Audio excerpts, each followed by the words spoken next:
제목으로 말씀을 나누고자 합니다. 우리 이인영 수사님이 기도하실 때 오늘 본문의 말씀을 이렇게 인용해서 해주셨는데 제가 미리 알려주진 않았어요. 우리 수사님이 기도하시면서 준비한 것 같은데요. 어쩌면 우리에게 좀 필요한 말씀이기도 하고 그래서 기도하면서 준비하신 것 같습니다. 우리 모두는 예수님의 제자가 되길 원하시죠. 그러시죠? 다 예수님의 제자가 되길 원하시죠. 또 작은 예수를 우리가 이 삶 속에서 살아가길 원하신다는 것입니다. 그래서 많은 교회에서는 제자 훈련을 참 많이 해요. 제자 대학, 제자 훈련 이걸 굉장히 많이 한다는 것입니다. 근데 아직까지는 우리 교회는 제자 훈련을 시작하지 못했어요. 언제 시작할지 모르겠지만 기도는 하고 있는데 뭐 시작은 하겠죠. 근데 중요한 건 뭐냐면 그렇다면 제자 훈련, 제자 대학을 졸업하지 못한 사람은 예수님의 제자가 될 수 없는 건가요? 그건 또 결코 아니죠. 제자 훈련을 못 받았다고 해서 우리가 예수님의 제자가 안 된다. 제자 대학을 졸업해야지만이 우리가 예수님의 제자가 될 수 있다라고 이야기하는 건 결코 아니에요. 많은 분들이 좀 오해를 하고 계신 것 같아요. 나는 아직 제자 대학을 졸업하지 못했는데요. 저는 아직 제자 훈련을 받지 못했어요. 하나님께 쓰임 받는데 그것이 하나의 뭐 졸업장 그런 것이 되질 못한다는 겁니다. 그러면 우리가 왜 훈련을 받습니까? 제자 훈련을 받는 이유는 나 혼자서 그것을 감당하지 못하기 때문에 말씀을 읽고 말씀을 또 묵상하고 기도하고 또 말씀을 암송하고 내가 삶 속에서 우리 주님께서 원하시는 삶을 살아간다는 것이 무엇인지 그것을 잘 알지 못하기 때문에 제자 훈련 또 제자 대학 이런 제자반을 통해서 그것을 배우는 것이고 배우는 것 가운데서 배움으로 끝나는 것이 아니라 그것을 내가 습관화 내 삶 속에서 그렇게 살아내기 위해서 제자 훈련도 하고 제자 대학도 하고 이런 것들을 하고 있다는 것입니다. 저도 제자 훈련 참 많이 받았어요. 그 신학대학교 다닐 때 대학원 다닐 때가 가장 힘든 제자 훈련의 시간이었습니다. 저희 멘토 목사님이 굉장히 강하신 분이세요. 굉장히 저는 좀 소심한데 우리 멘토 목사님은 굉장히 강하신 분이거든요. 그러다 보니까는 정말 힘들었었어요. 그 신학대학원 또 다닐 때는 아내가 우리 찬이를 임신하고 있었을 때였거든요. 대책 없이 훈련받으러 부천으로 올라갔던 부분이 있었어요. 가은이는 아직 어리고 찬이는 뱃속에 있었고 이제 제자 훈련이 시작되면서 찬이를 이제 낳게 되었거든요. 그러니까는 아내가 혼자서 가은이와 찬이를 양육해야 되는 어려움이 있었어요. 그래서 저는 아침 새벽 일찍 나가면 저녁 한 11시 12시에 들어오고 그랬었어요. 워낙 훈련이 굉장히 강하다 보니 또 공부도 해야 되고 혼자서 아내가 이제 두 아이를 양육하고 케어하다 보니까는 굉장히 많이 지쳤죠. 그래서 나중에는 아내가 그런 얘기 하더라고요. 밤중에 제가 계단 올라온 발소리만 들어도 화가 났다고. 인제 들어오냐고. 왜냐면 제가 두 아이를 내팽개치고 훈련을 받는 모습이 있었으니까요. 정말 그렇게 눈물을 흘리면서 제자 훈련을 받았거든요. 근데 제자 훈련을 받으면서도 제 안에 항상 제 안에 던지는 질문들이 있었어요. 이렇게 힘들게 또 아내가 희생하면서 제자 훈련을 받고 있는데 연단을 받고 있는데 왜 나는 변화가 일어나지 않고 있지? 나는 왜 변화가 없지? 왜 나는 작은 그 문제 속에서 내 혈기로 인하여서 왜 그 혈기 때문에 맨날 후회하고 있는 거지? 한 번만 참으면 되는데 그걸 참지 못해서 뒤돌아서면 '아 내가 또 그랬네. 내가 이렇게 열심히 고되게 힘들게 훈련을 받고 있는데 연단을 받고 있는데 왜 나는 작은 문제 앞에서 이 나의 혈기 앞에서 자꾸 무너지는 것일까?' 제가 신학 대학원생임에도 불구하고 예수님의 십자가와 나는 도대체 어떤 관계가 있는 것일까? 나에게 예수님의 십자가는 어떤 의미가 있는 것일까? 신학 대학원이면서도 불구하고 저는 그 고민이 항상 쌓여 있었어요.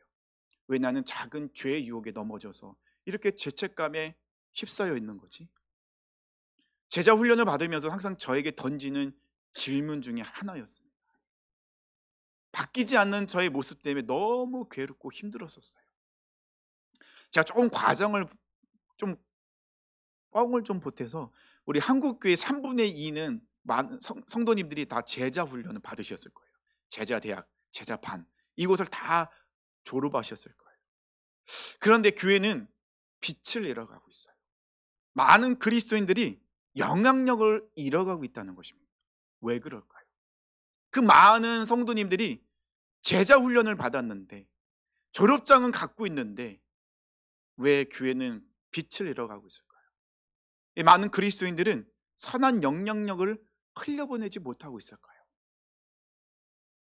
이 또한 고민 중에 하나이기도 하죠.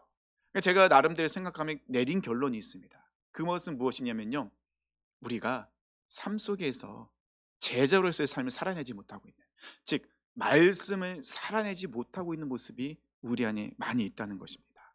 알면서도 현실에 무너지고, 알면서도 문제에 무너지고, 알면서도 혈기에 무너질 때가 너무 많다는 것입니다. 아무리 많은 훈련을 받아도, 많은 지식이 있어도 그것이 지식으로 끝나버리면 아무 소용이 없죠. 내가 제자대학 졸업을 하고 졸업장이 있다고 해서 졸업장을 받는 순간 짠 하고 내가 예수님의 제자로 바뀝니까? 아니라는 것이죠. 지식이 가슴으로 내려와야 되고, 가슴으로 내려온 것이 행동으로 옮겨질 때 변화가 일어나게 되고 복음의 영향력이 흘러가게 된다는 것입니다. 우리 성도님 잘 아시죠? 머리에서 가슴까지 거리가 가장 멀다는 것이고, 머리에서 가슴으로 내려오는 것이 가장 어렵다는 거 우리 성도님들도 아시죠? 제자 훈련은요, 지식을 습득하는 것이 아니라는 것입니다. 제자 훈련 졸업장을 갖고 있다고 해서 내가 제자가 되는 것이 아닙니다. 배웠다면, 지식을 습득했다면 그것이 가슴으로 내려와야 돼요. 그것으로 가슴으로 내려오게 하는 방법 중 하나가 뭡니까? 기도이죠. 기도함으로 그 지식이 가슴으로 내려올 수 있습니다. 그러면 가슴으로 내려오면 끝나는 거 아니죠. 가슴으로 내려온 것이 어떻게 현상이 나타나야 되죠? 행동으로. 말씀을 살아난다는 것이 결국은 내가 배운 말씀이 나의 삶 속에서 살아내는 행동까지 가는 것이, 그것이 바로 진정한 제자의 모습이라는 것입니다. 기독교를 기독교되게 만들었던 사람이 있죠. 사도 바울입니다. 사도 바울이 우리에게 이렇게 얘기하고 있죠. 고린도전서 11장 1절입니다.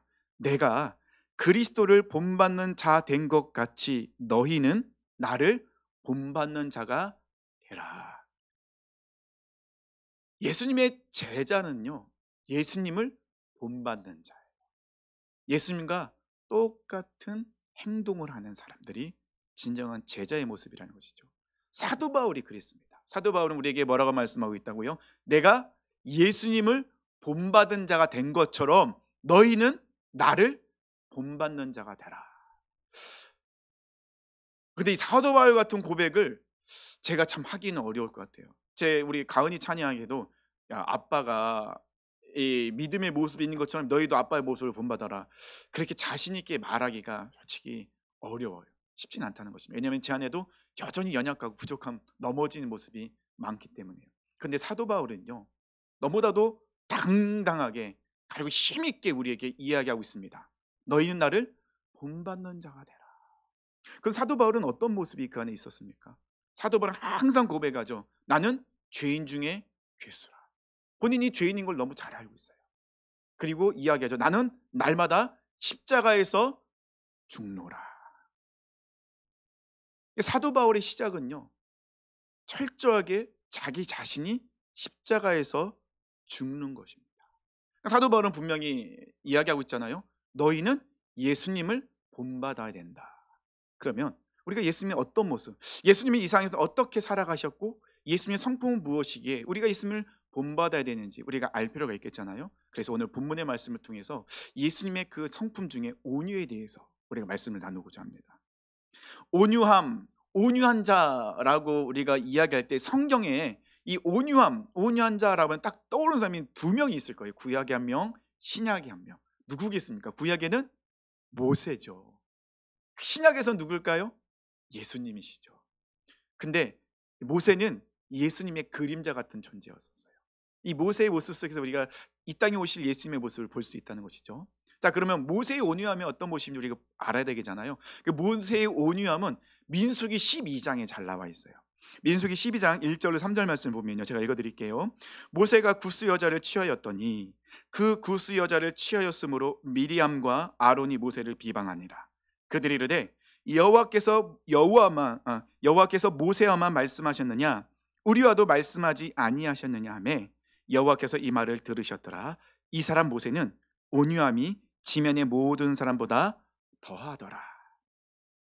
민수기 12장의 내용은 어떤 내용이냐면요, 모세의 누나이며 형이었던 미리암과 아론이 모세를 비방하고 대적하고 있어요. 모세는 그 아내였던 시보라가 죽습니다. 시보라가 죽은 후에 한 아내, 다시 아내를 맞이하는데 누구였냐면 구스 여자, 그러니까 즉 이방인 여자를 맞이하게 돼요. 모세가 이방 여인은 아내로 맞이하자 그 누나와 형이었던 미량과 이 아론이 모세를 비방해요. 근데 성경 말씀 이 민수기 12장을 가만히 읽어보면요, 미리암과 아론이 모세가 이방 여인을 아내로 취한 것을 이야기하는 것지만 그건 하나의 명분이었고, 미리암과 아론이 이야기하고 싶은 건 뭐냐면 모세의 그 지도력에 대적하고 있던 거예요. 하나님이 너와 모세와만 이야기하시더냐, 우리와도 이야기하고 있다. 그러니까 지금 미리암과 아론은 모세의 지도력에 깃발을 들고 반기를 들고 있었다는 것입니다. 이런 상황 속에서 성경은요, 모세를 이렇게 표현하고 있죠. 이 사람 모세는 온유함이 지면의 모든 사람보다 더하더라. 이 온유함의 이 히브리어 원어를 보면요, 겸손하다라는 뜻이 들어가 있는데요, 그냥 겸손함이 아니라 고통을 통하여 이루어진 경건한 사람의 도덕적 영적 상태, 즉 이 세속적인 행복보다는 고난의 삶을 나타내고 있으며 그 고난을 통해서 고난을 믿음으로 이겨낸 사람의 그 모습을 이 겸손함, 온유함이라는 단어에 표현되어 있습니다. 복잡하죠.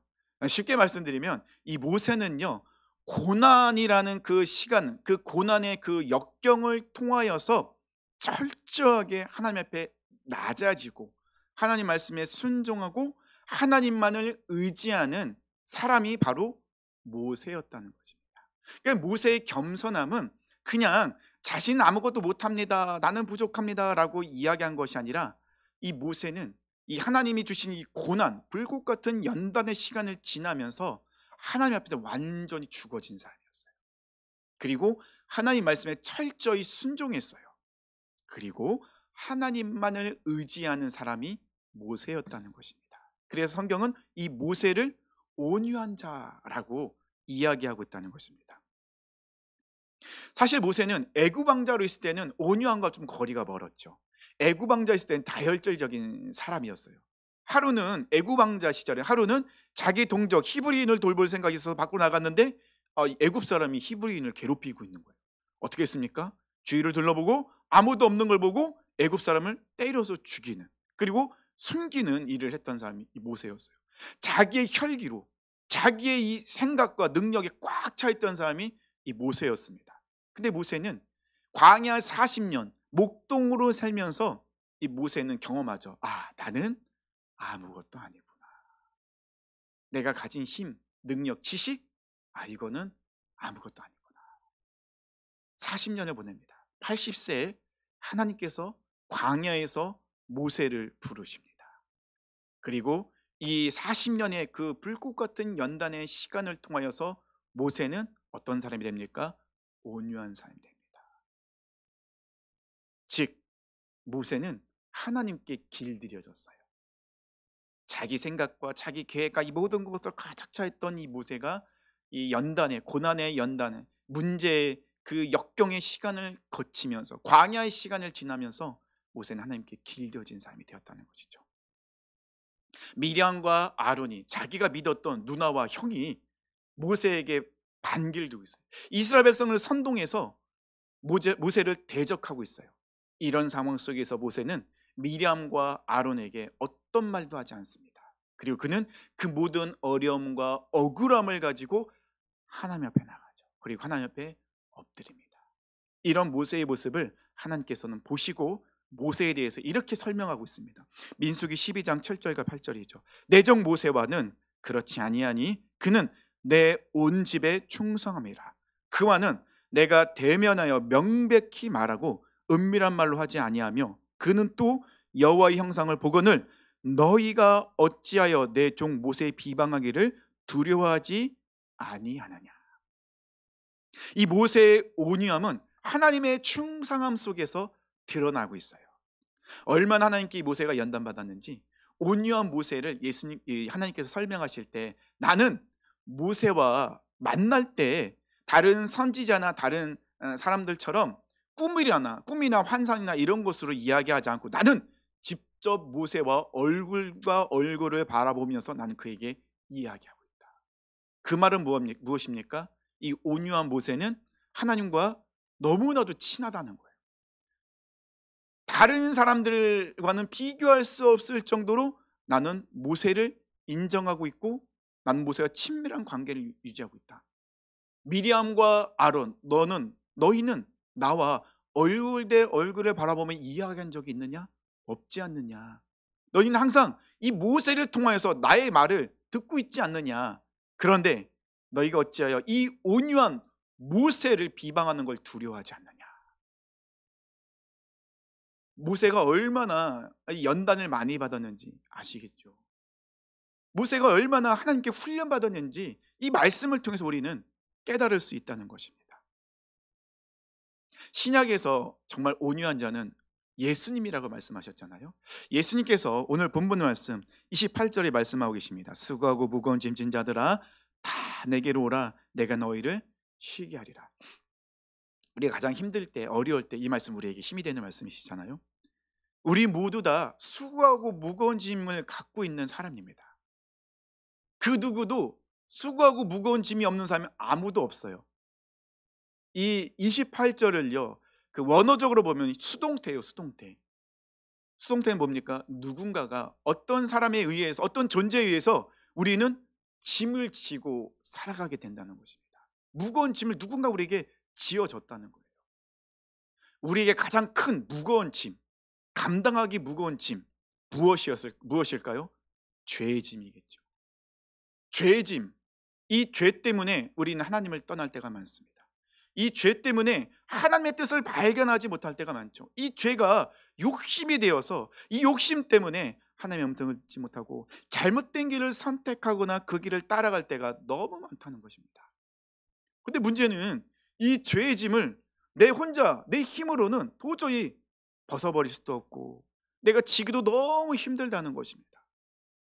그래서 수고하고 무거운 짐진다니 바로 우리의 모습이라는 거예요. 우리는 말 못할 짐이 얼마나 우리 안에 있습니까? 그 누구에게 이야기할 수 없는 죄의 짐, 욕심으로 인하여서 지금 당하는 고난들, 역경들, 힘들점이 있다는 것입니다. 사탄은요, 자꾸 죄책감이란 짐을 우리에게 자꾸 떠옮기고 있어요. 너 오늘도 말씀 안 읽었잖아. 너 기도 안 했잖아. 너 또 죄에 넘어졌잖아. 유혹에 넘어졌잖아. 너 욕했잖아. 너 다른 사람을 미워했잖아. 너 예배드리지 않았잖아. 얼마나 사탄은요, 우리에게 이 죄책감이란 짐을 우리에게 떠넘기는지 몰라요. 너무 무겁다는 것입니다. 또한 연단의 짐도 우리 안에 있다는 것입니다. 우리가 죄를 짓지 않고도 하나님께서 우리에게 훈련시키시기 위해서 지어주시는 짐도 있다는 것입니다. 근데 이 짐들이 너무 무거워요. 나 혼자 그것을 감당하기에는 벅찬 짐들이 너무 많다는 것입니다.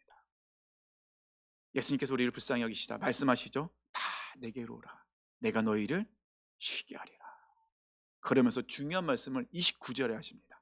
29절 말씀 보니까요, 나는 마음이 온유하고 겸손하니 나의 멍에를 메고 내게 배우라. 그리하면 너희 마음이 쉼을 얻으리라. 예수님은 스스로를 뭐라고 말씀하고 계세요? 나는 마음이 온유하고 겸손하다. 그것을 배워라 라고 예수님 우리에게 지금 말씀하고 계시죠. 이 온유라는 이 헬라어는요, 프라우스라는 이 단어인데요. 이 프라우스는 단순히 순하다, 부드럽다라는 것을 뜻하고 있지는 않습니다. 이 프라우스라는 뜻 안에는 어떤 뜻이냐면요, 얼마든지 상대방을 무너뜨릴 수 있는, 이길 수 있는 힘과 능력이 있지만 그것을 자제하고 상대방을 포용하며 받아주는 마음이 이 안에 있다는 것입니다. 항상 이게 좀 정의 내리는 게 어렵죠. 좀 수업 시간 갖고 이게 좀 어렵죠. 그래서 이거를 그냥 단도직입적으로 아주 명쾌하게 짧게 분명히 말씀드리면, 이 프라우스라는 단어의 뜻에는 어떤 게 있냐면 길들여지다라는 뜻이 그 안에 있다는 것입니다. 길들여지는 어떤 때 사용하게 되죠? 그래서 우리가 신앙적으로 길들여지면 그 야생마를 이렇게 길들일 때 이야기하잖아요. 제가 한 영상을 봤는데 그 몽골 사람들은 말을 굉장히 잘 타잖아요. 이 몽골 사람들이 야생마를 길들이는 게 굉장히 신기하더라고요. 말도 얼마나 잘 타는지 안장도 없는데 말을 타고 이 야생마 등에 사람이 타면 야생마가 가만히 있겠습니까? 난리가 나겠죠. 근데 이 얼마나 말을 잘 타는지 떨어지지 않아요. 1시간에 2시간이고 막 그렇게 매달려 있으면 결국은 이 야생마가 그 사람한테 길들여져요. 그래서 이 야생마가 그 사람이 고삐를 흔드는데 당기는 대로 왼쪽으로 당기면 왼쪽으로 가고 오른쪽으로 당기면 오른쪽으로 가고 가자 그러면 앞으로 가고 멈춰 그러면 멈춰서는 이렇게 길들여지거든요. 이것이 바로 프라우스, 온유함이 이 안에 담겨져 있는 뜻이라는 것입니다. 예수님은 천지를 창조하신 창조주셨죠. 하나님께서 천지를 창조하실 때 삼위일체 하나님은 함께 천지를 창조하셨습니다. 그 천지를 창조하신 하나님이신 예수님이 우리 죄 때문에 이 땅에 오셨어요. 그리고 그 예수님은 우리 죄로 해서 십자가를 지셨죠.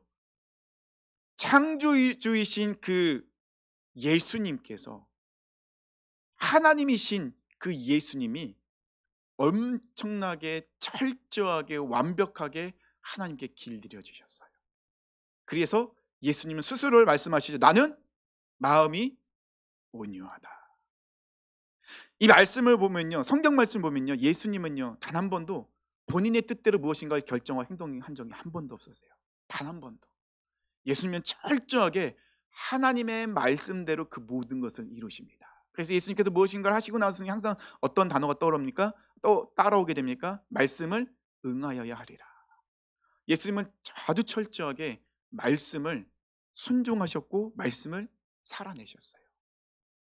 십자가에서 죽으시기 전까지, 그 십자가에 달리기 전 겟세마네 동산에서 얼마나 예수님 기도하셨습니까? 3번이나 땀방울이 핏방울이 되도록 기도하셨던 분이 예수님이십니다. 예수님조차도 그 십자가라는 짐을 지기가 너무 힘들고 어려우셨어요. 너무 아프시고 너무 고통스러운 거 아셨기 때문에 예수님 3번이나 기도하시잖아요. 이 잔을 내게서 옮겨주세요. 하지만 내 뜻대로 마시고 아버지 뜻대로 되기를 원합니다. 하나님 앞에 길들여져 있는 그 예수님 모습을 우리는 볼 수 있습니다. 예수님의 동정녀 탄생으로부터 시작해서 십자가에 죽으신 그 순간까지 예수님은 철저하게 하나님께 길들여져서 하나님 말씀을 살아내셨던 분이 바로 예수님이십니다. 그래서 그 예수님은 십자가에서 죽으실 때 마지막 말씀이 무엇이었습니까? 다 이루었다. 무엇을 이루셨습니까? 하나님의 말씀을. 무엇을 이루셨습니까? 하나님의 뜻을. 예수님보다 더 온유한 분이 어디 계십니까? 예수님보다 더 하나님께 길들여진 분이 어디 있겠습니까? 하나님께 길들여진 겸손하신 그 예수님, 그 예수님께서 우리 본문에 말씀하시잖아요. 내 멍에를 지고 나를 배우라 하잖아요. 그럼 예수님이 주신 멍에, 예수님이 주신 그 멍에는 무엇일까요? 하나님의 뜻을 이루는 것, 십자가였겠죠. 예수님이 주신 그 멍에는 십자가셨어요. 철저하게 삶 속에서 하나님의 말씀을 살아내는 것, 야생마가 길들여지는 것처럼 예수님은 철저하게 길들여 주셨다는 것입니다. 야생마는 힘이 있고 능력이 있어요. 제멋대로 하고 있습니다. 하지만 야생마는 길들여지지 않은 야생마는 전혀 도움이 되지 않아요. 하지만 이 야생마가 길들여진다면 명마가 된다는 것입니다. 아주 뛰어난, 사람에게 도움을 되고 아주 힘있고 능력 있지만 그것을 잘 쓰여지는 명마가 된다는 것입니다. 이 모세와 예수님을 통하여서 우리가 발견할 수 있는 것은 무엇이죠? 온유라는 그 단어는 하나님의 관계 속에 아주 중요한 단어라는 것이죠. 예수님은 우리에게 예수님의 온유함을 배우라 분명히 말씀하고 계십니다. 우리 성도님들 예수님의 제자가 되길 원하시잖아요. 작은 예수가 되길 원하시잖아요. 세상 속에서, 이 세상 속에서 승리하기를, 하나님이 기뻐하는 삶을 살기를 원하시잖아요. 그러면 예수님께서 우리에게 말씀하신 것처럼 어떻게 해요? 예수님의 온유함을 우리가 배워야 된다는 것입니다. 어떻게 모세는 온유한 사람이 되었을까요? 예수님은 어떻게 온유한 그런 부분으로 이 삶 속에서 삶을 사셨을까요? 모세와 예수님의 특징이 있죠. 공통점이 있습니다. 그 공통점은 무엇이냐면 철저하게 하나님의 말씀에 순종했다는 것. 하나님의 말씀이 그 안에 가득했다는 것입니다. 온유는 내가 온유한 사람이 되고 싶어서 온유함을 가질 수 있는 것은 아니에요. 온유함은요, 말씀으로 충만해지며 성령으로 예수의 영으로 충만해지면 내 안에서 자연스럽게 올라오는 성품이 온유함이라는 것입니다. 예수님은 말씀이 육신이 되어 이 땅에 오신 분이에요. 그럼 예수님 안에는 무엇이 가득했어요? 하나님의 말씀으로 가득했죠. 모세는 하나님의 말씀이 없을 때는 야생마 같았어요. 자기가 하고 싶은 대로 살았어요. 자기 생각, 자기 계획, 자기 능력, 자기가 하고 싶은 대로 다 했거든요. 그런데 이 모세가 하나님의 말씀이 그 안에 들어가자, 성령이 그 안에 들어가자, 이 모세는 어떤 삶이 됩니까? 온유한 삶이 돼요. 사도 바울도 그랬잖아요. 사도 바울도요, 예수의 영으로 충만하기 전에는 이 사도 바울은 하나님을 대적하는 사람이었어요. 하지만 이 사도 바울, 예수님을 깊게 만나고 예수의 영이 그 안에 충만해지자 이 사도 바울은요, 그의 인생은 하나님께서 이끄시는 삶을 살게 되었어요. 그러기에 사도 바울은 이야기하죠. 너희 나를 본받는 자가 되라. 사도 바울의 어떤 모습이요? 예수님을 본받았던 그 모습. 너희도 나와 똑같이 예수를 본받는 자가 되어야 된다. 그 예수님의 모습은 어떤 모습입니까? 온유하신 모습. 하나님께 철저히 길들여져 있는 모습. 우리 하나님의 말씀으로 충만해지면 우리는 자연스럽게 하나님께 길들여지는 온유한 자가 된다는 것입니다. 하나님의 말씀이 내 안에 들어와서 그 말씀이 나의 기준이 되고 무엇인가를 선택할 때마다 그 말씀이 생각나서 그 말씀대로 하나님 기뻐하신 것을 선택하는 모습이 바로 온유한 자의 모습이라는 것입니다. 그리고 모세와 예수님 그리고 사도 바울은요, 정말 그 말씀을 삶 속에서 살아냈어요. 알고 끝낸 것이 아니라 어떻게 해요? 삶 속에서 정말로 그 말씀을 살아냈어요. 쉬운가요? 결국 쉽지 않죠. 그래서 사도 바울이 이야기하잖아요. 나는 날마다 죽노라.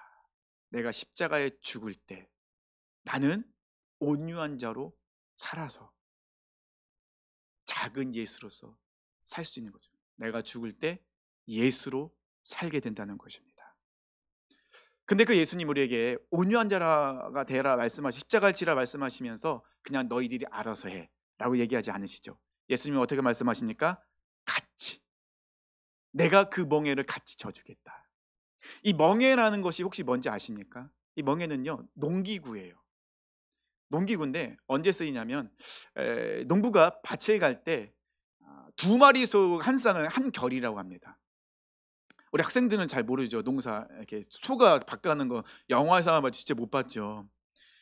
저 어렸을 때 그 경운기도 있었지만 그 전에 소가 있었거든요. 그래서 소 두 마리가 한 결이가 돼서 그러면 소를 밭을 가려면 이어야 되잖아요. 그러면 소 어깨와 다른 소 어깨를 이어주는 그 농기구가 멍에예요, 멍에. 근데 한 소가 정말 힘도 있고 일을 잘해요. 근데 한 소는 약해요. 괜찮아요. 멍에로 연결되어 있으면 이 힘 있는 소, 농사를 잘 짓는 소가 가면은 이 힘이 없는 소는 약한 소는 일을 잘 못하는 소 어떻게 하면 돼요? 따라가면 돼요. 왜냐하면 멍에로 연결되어 있기 때문에. 예수님께서 말씀하신 것도 똑같아요.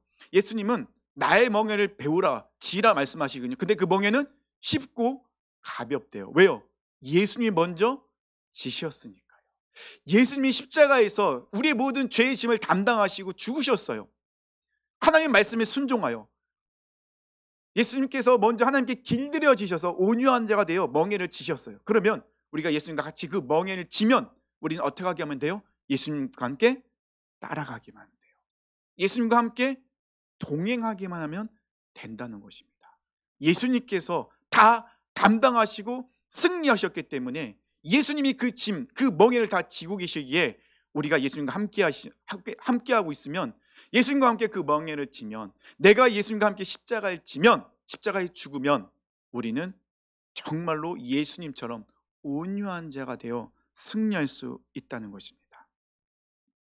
여전히 문제가 보이시나요? 여전히 내 마음에 평안이 없으신가요? 여전히 세상이 보이시나요?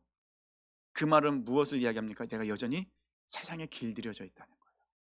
여전히 내가 세상에 길들여져 있다는 것입니다. 이제는 바꿔야겠죠. 이제는 우리가 온유한 자가 되어야 됩니다. 우리는 세상이 아닌 하나님께 길들여진 예수님과 같은 온유한 자가 되어야만 된다는 겁니다. 예수님처럼 우리 하나님께 길들여집시다. 너무 걱정하지 마세요. 예수님이 함께 그 멍에, 온유하신 예수님이 함께 우리 멍에를 지고 함께 하십니다. 예수님께서 함께 하시기에 우리는 멍에를 지고 이 세상 속에서 승리할 수 있습니다. 우리 사랑하는 성도님들, 말씀으로 예수님으로 충만하여져서 하나님께서 기뻐하시는 아름다운 멍에를 지는 온유하신 우리 성도님들 되기를 축원합니다. 우리 일어나셔서 마음이 상한 자를 함께 찬양하시죠.